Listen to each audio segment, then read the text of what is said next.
Bagi saudara-saudara yang membawa Alkitab, apakah dalam bentuk buku atau elektronik, bukalah sekarang pada Matius 25. Kita akan baca nanti ayat 31 sampai dengan 46. Matius 25 ayat 31 sampai dengan 46.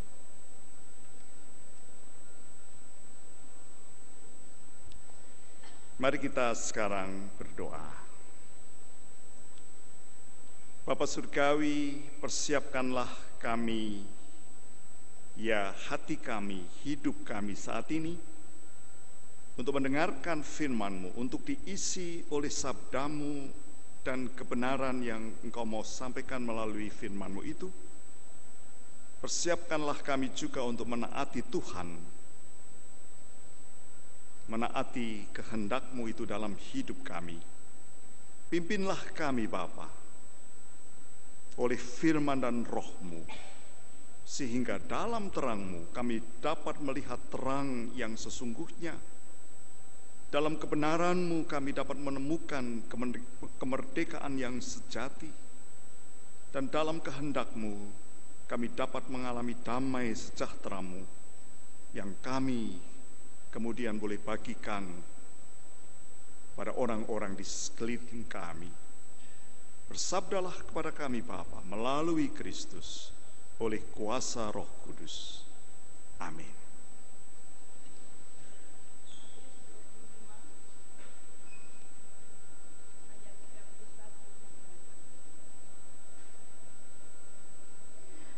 Penghakiman terakhir. Apabila Anak Manusia datang dalam kemuliaannya dan semua malaikat bersama-sama dengan Dia, maka Ia akan bersemayam di atas tahta kemuliaannya. Lalu semua bangsa akan dikumpulkan di hadapannya, dan Ia akan memisahkan mereka seorang daripada seorang, sama seperti gembala memisahkan domba dari kambing, dan Ia akan menempatkan domba-domba di sebelah kanannya dan kambing-kambing di sebelah kirinya. Dan raja itu akan berkata kepada mereka yang di sebelah kanannya, "Mari, hai kamu yang diberkati oleh Bapa-Ku, terimalah kerajaan yang telah disediakan bagimu sejak dunia dijadikan. Sebab ketika aku lapar, kamu memberi aku makan. Ketika aku haus, kamu memberi aku minum. Ketika aku seorang asing, kamu memberi aku tumpangan. Ketika aku telanjang, kamu memberi aku pakaian. Ketika aku sakit, kamu melawat aku. Ketika aku di dalam penjara, kamu mengunjungi aku." Maka orang-orang benar itu akan menjawab Dia, katanya, "Tuhan, bila manakah kami melihat Engkau lapar dan kami memberi Engkau makan, atau haus dan kami memberi Engkau minum? Bila manakah kami melihat Engkau sebagai orang asing dan kami memberi Engkau tumpangan, atau telanjang dan kami memberi Engkau pakaian? Bila manakah kami melihat Engkau sakit atau dalam penjara dan kami mengunjungi Engkau?" Dan raja itu akan menjawab mereka, "Aku berkata kepadamu, sesungguhnya segala sesuatu yang kamu lakukan untuk salah seorang dari saudaraku yang paling hina ini, kamu telah melakukannya untuk aku." Dan Ia akan berkata juga kepada mereka yang di sebelah kirinya, "Enyahlah dari hadapanku, hai kamu orang-orang terkutuk, enyahlah ke dalam api yang kekal yang telah sedia untuk iblis dan malaikat-malaikatnya. Sebab ketika aku lapar, kamu tidak memberi aku makan. Ketika aku haus, kamu tidak memberi aku minum. Ketika aku seorang asing, kamu tidak memberi aku tumpangan. Ketika aku telanjang, kamu tidak memberi aku pakaian. Ketika aku sakit dan dalam penjara, kamu tidak melawat aku."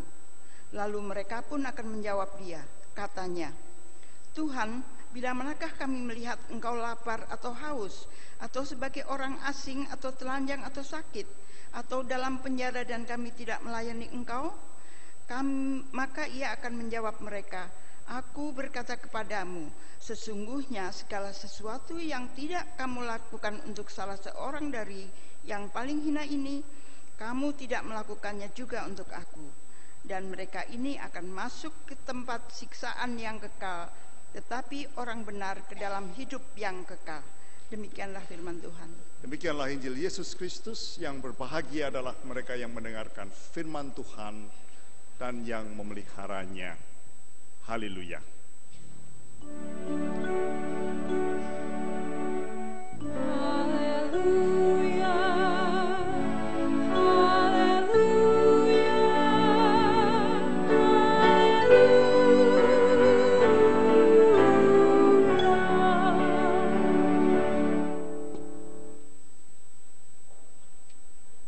Perhatikanlah tayangan ini, saudara-saudara. Saya berharap cukup jelas. Ini saya ambil dari harian Kompas beberapa hari yang lalu.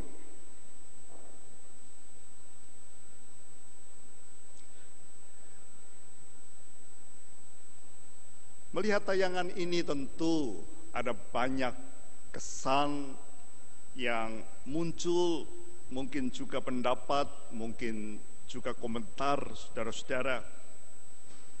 Saya sendiri, boleh ditayangkan lagi? Saya sendiri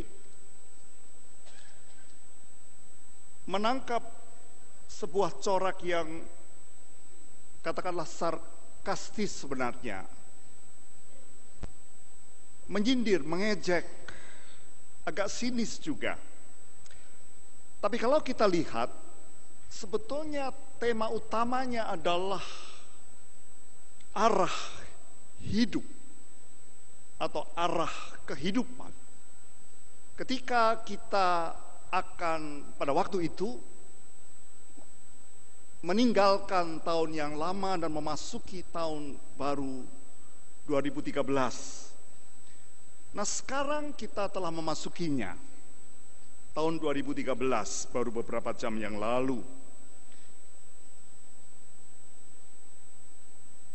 Melaluinya sebenarnya kita diajak untuk bertanya, untuk berefleksi, untuk mencari jawaban.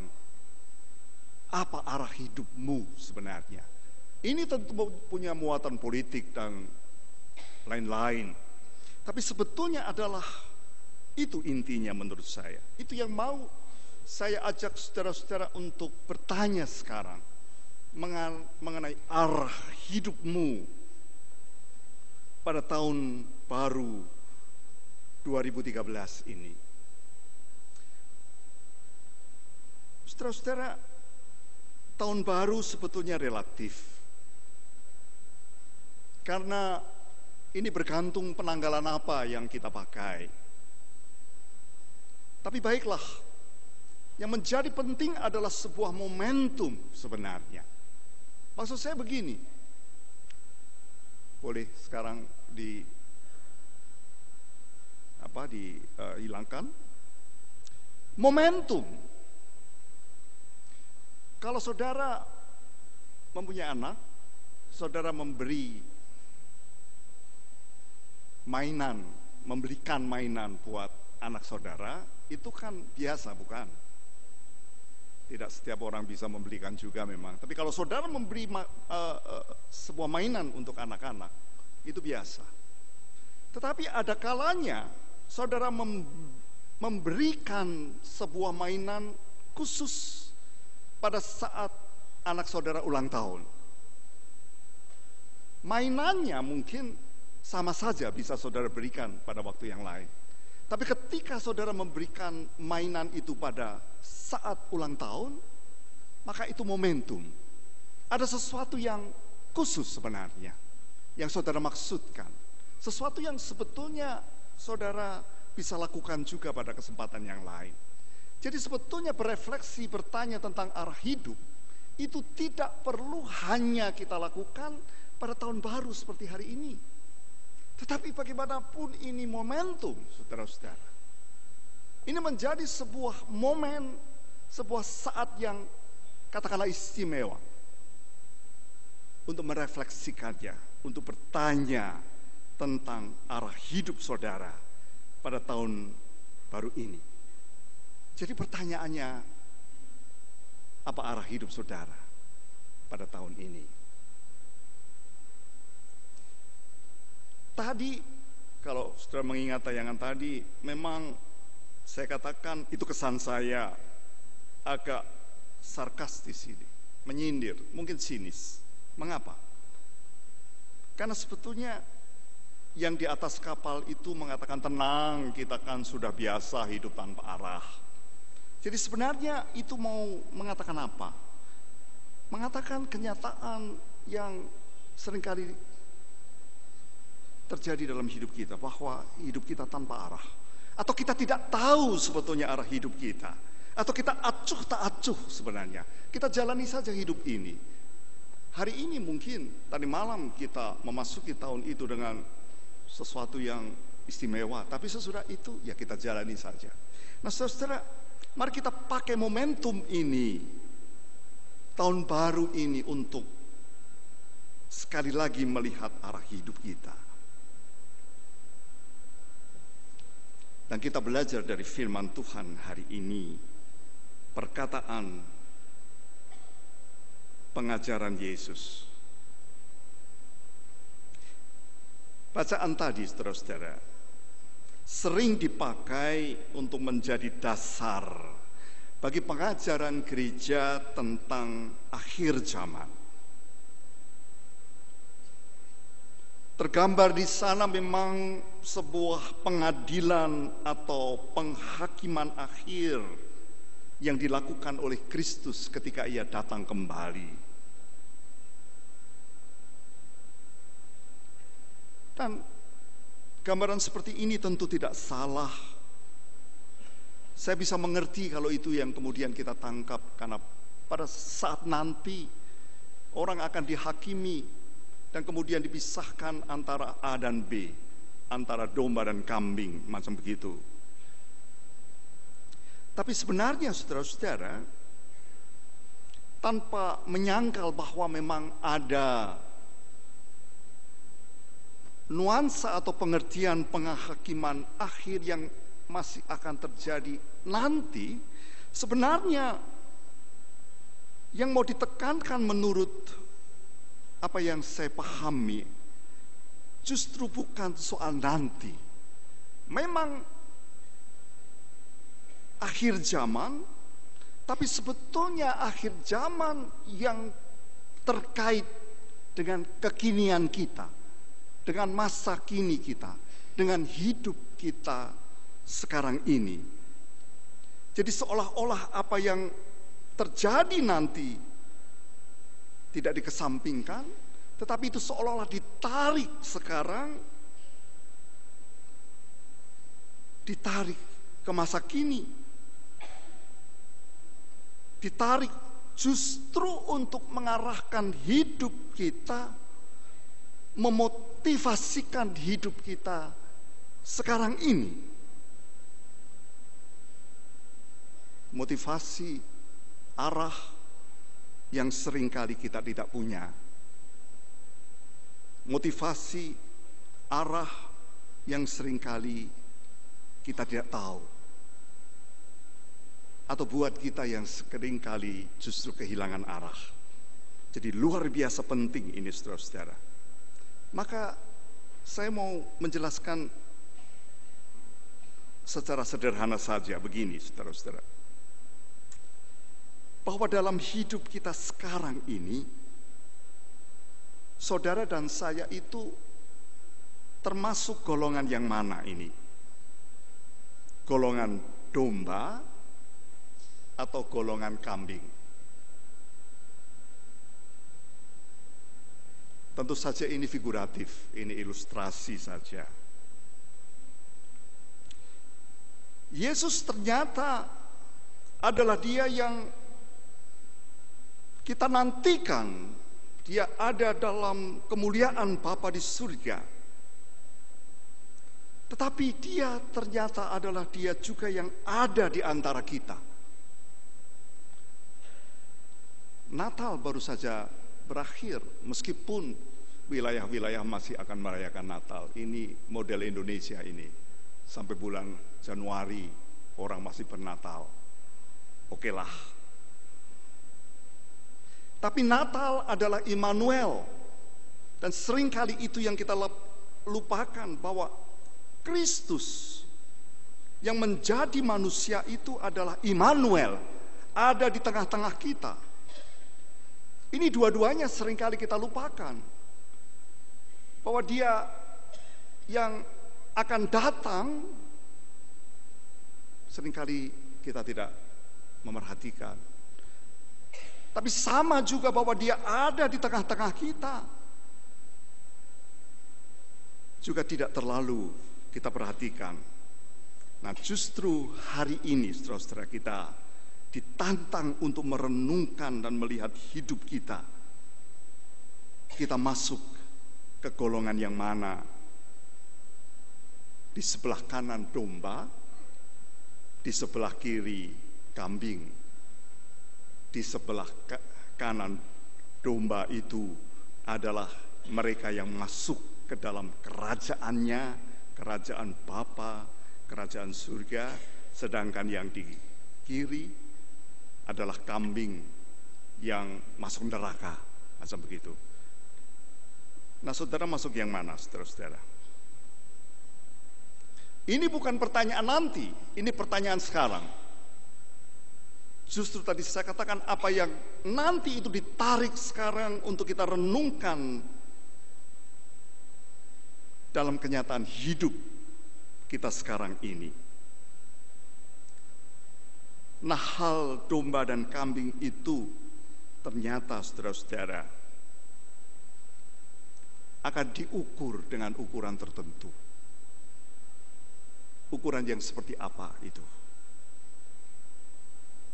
Yang menjadi ukuran ternyata bukan soal iman atau pengakuan iman. Itu sudah tidak lagi dipersoalkan di sini. Kata anugerah, kata pembenaran, pengampunan dosa yang sejenisnya juga kita tidak jumpai dalam bacaan tadi. Bukan itu. Yang menjadi ukuran juga apakah saudara pergi ke gereja, apakah saudara rajin beribadat, itu tidak lagi menjadi pertanyaan. Bukan itu ukurannya untuk menentukan saudara kambing atau domba. Yang menjadi kriteria utama adalah ini. Perbuatan, tindakan kasih kepada yang dikatakan oleh Tuhan yang paling hina. Tindakan kasih kepada mereka yang membutuhkan. Ini sebuah perintah yang mutlak. Perintah kasih yang mutlak untuk ditaati atau tidak. Tidak ada pilihan tengah sebenarnya. Itu yang menentukan, bukan yang lain. Kalau orang sungguh-sungguh melakukan perbuatan atau tindakan kasih pada mereka yang membutuhkan, yang dikatakan oleh Tuhan pada mereka yang paling hina itu, berarti mengatakan ya kepada Kristus dan perintahnya, berarti mereka adalah domba, ada di sebelah kanan.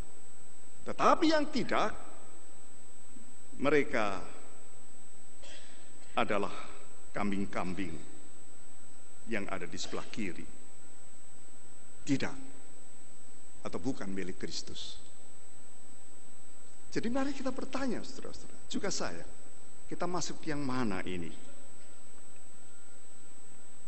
Ini menjadi penting, saudara-saudara, untuk kita pertanyakan dalam hidup kita, dalam kita memasuki tahun yang baru. Sebab kemudian yang menjadi penting adalah perjumpaan dengan Kristus itu. Tetapi ini bukan hal yang baru sebetulnya. Karena bukankah perjumpaan dengan Kristus menjadi begitu penting dan menentukan hidup kita? Bahwa Kristus memang hadir. Tetapi coba lihatlah, Kristus yang saudara cari adalah Kristus yang seperti apa dan dalam keadaan apa. Kalau kita mau terus terang, kita mencari Kristus pada saat kita sungguh-sungguh membutuhkan, pada saat saya susah, pada saat saya sakit, pada saat saya gagal, pada saat saya malang. Macam begitu bukan? Maka yang menjadi pusat adalah diri saya. Dan saya membutuhkan Kristus pada waktu itu. Tidak salah. Tetapi di sini Kristus ternyata bukan Kristus yang seperti itu. Bukan berarti ada bermacam-macam Kristus. Sebab Kristus yang tergambar di sini adalah Kristus yang muncul pada wajah sesama saudara. Terutama sesama yang dikatakan tadi yang paling hina itu. Sesama yang dalam teks ini dikatakan adalah sesama yang lapar. Adalah mereka yang haus. Orang asing yang telanjang, yang sakit, yang dalam penjara. Semuanya itu gambaran yang tentu saja tidak lengkap untuk mengatakan mereka yang menderita, mereka yang tersisih, mereka yang tidak mendapatkan perhatian. Pertanyaannya adalah, apakah saudara pernah mencari wajah Kristus melalui orang-orang itu? Sebab sangat jelas di sini, mereka yang masuk ke golongan di sebelah kanan heran sebetulnya, kapan sih kok Tuhan bisa mengatakan ketika engkau lapar, aku memberi makan. Ketika engkau haus, aku memberi minum. Ketika aku bertemu dengan seorang asing lalu engkau mengatakan, aku telah memberikan tumpangan kepadamu. Nah, justru ketika orang bertemu dengan orang-orang seperti itu, yang lapar, yang haus, yang asing, yang telanjang, yang sakit, yang berada di penjara, ketika orang bertindak untuk memberikan makan, memberikan minum, memberikan tumpangan, memberikan pakaian, melawat, dan mengunjungi, pada saat itu sebetulnya mereka telah berjumpa dengan Kristus. Kapan?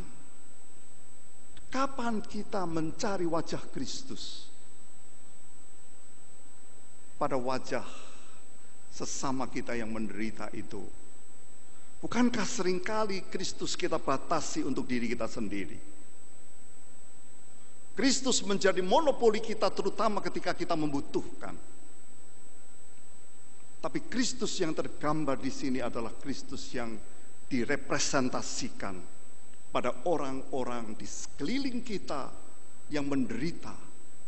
Yang kalau kita memberikan pertolongan, yang kalau kita memberikan empati dan tindakan kasih, maka sebetulnya kita menolong Kristus. Kita berjumpa dengan Kristus di sana. Coba kita renungkan hari ini, saudara-saudara. Seberapa jauh sebetulnya kita telah terbuka untuk mencari wajah Kristus justru pada mereka yang menderita yang ada di sekeliling kita. Bukankah kita berjumpa lalu mungkin kita melengos? Bukankah kita bertemu lalu kita diam saja? Bukankah kita memang menemukan tapi lalu malah membuang? Tidak ada cara lain, saudara-saudara.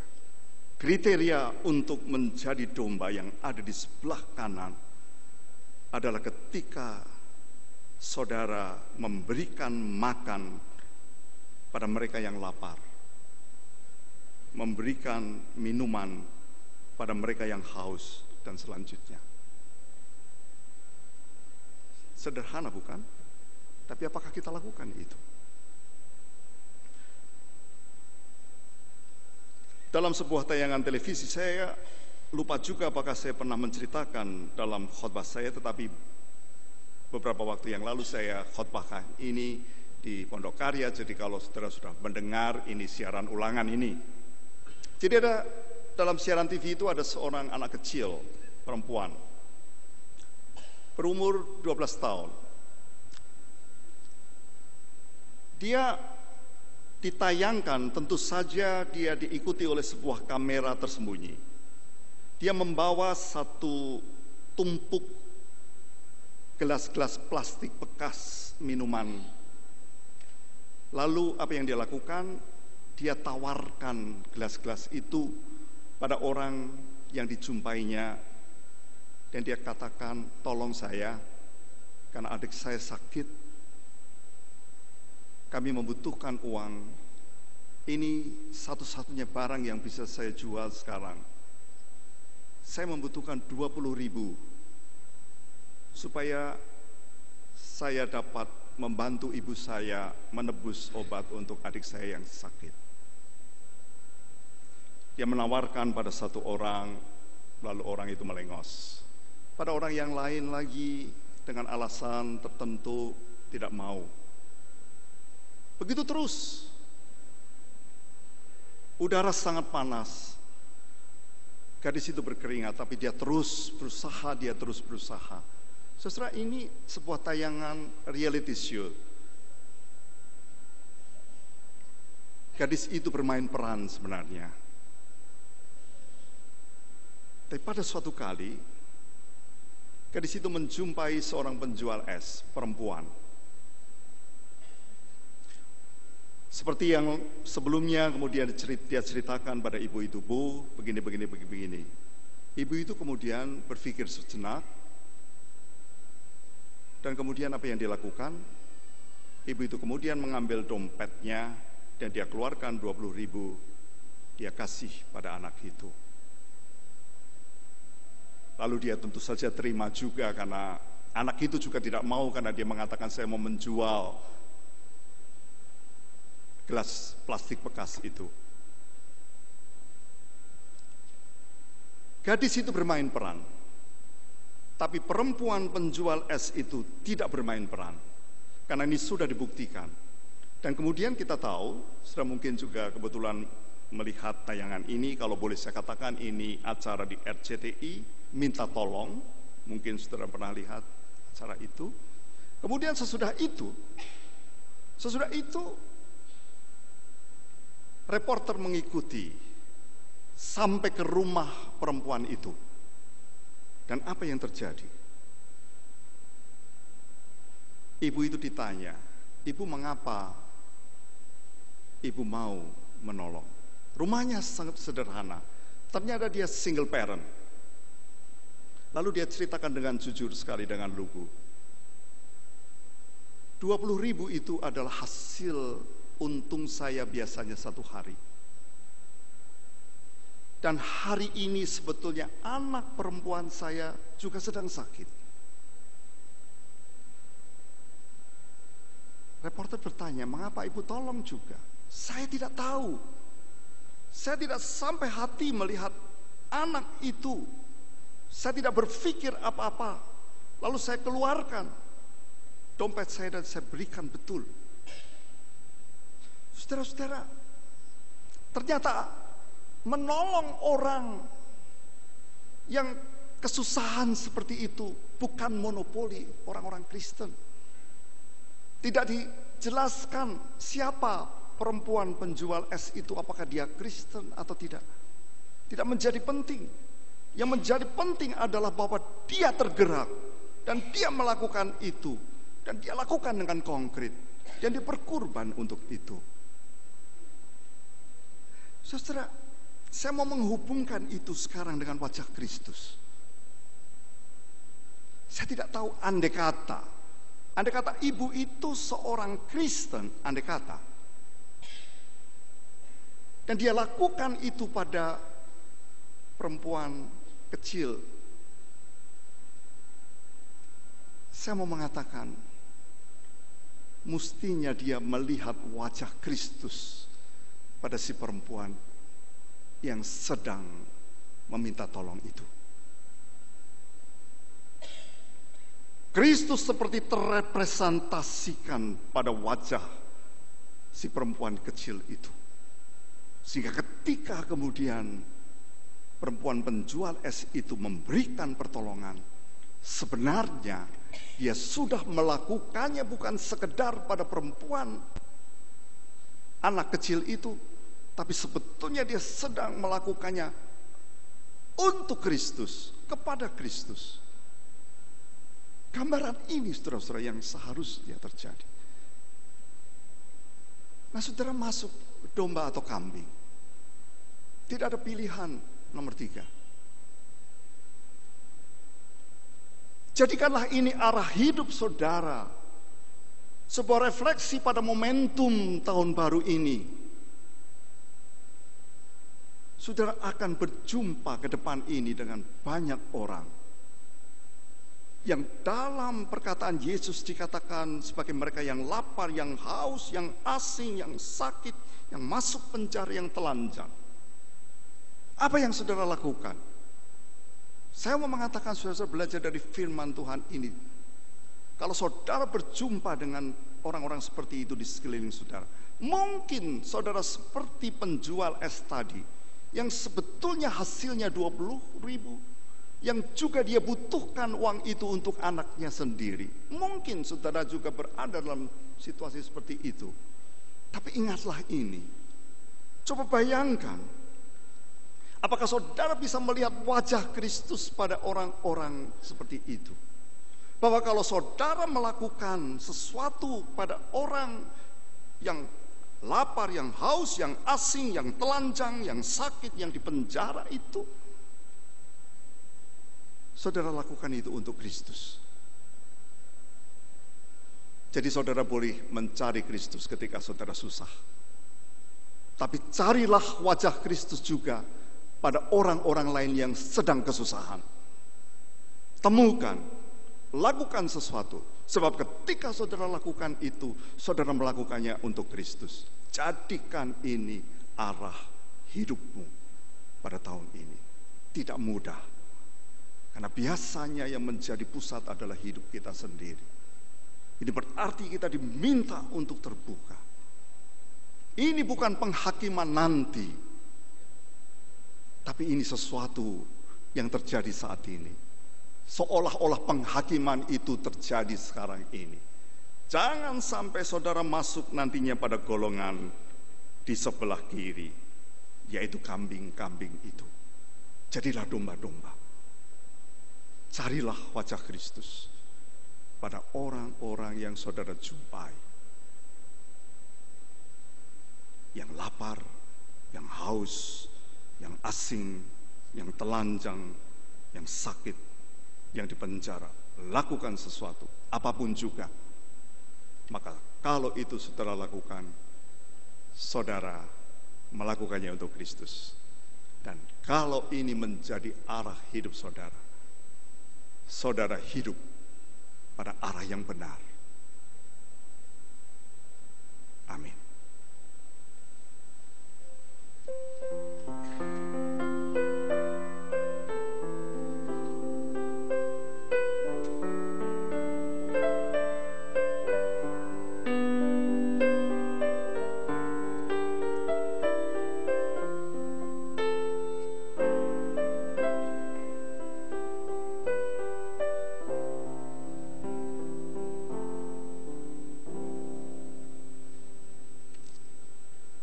Mia dan Imung, mereka akan berduet.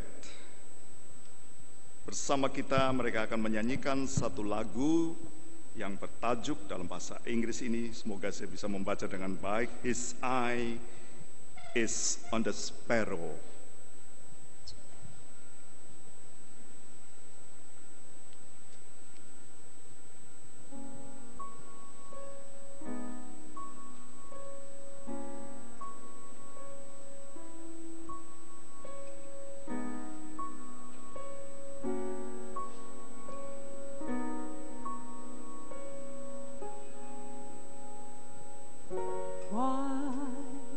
Should I feel discouraged, then why should the shadows come? Why should my heart feel lonely song for heaven and home. When Jesus is my portion, a constant friend is He. His eye is on the sparrow, and I know He watches over me. His eyes is on the sparrow, and I know He watches me. I sing because I'm happy. I sing because I'm free. His eyes on the sparrow, and I know He watches me. His eyes on the sparrow, and I know He watches. I know He watches. I know He watches me. I sing because I'm happy. I sing because I'm free. His eyes is on the sparrow, and I know He watches all.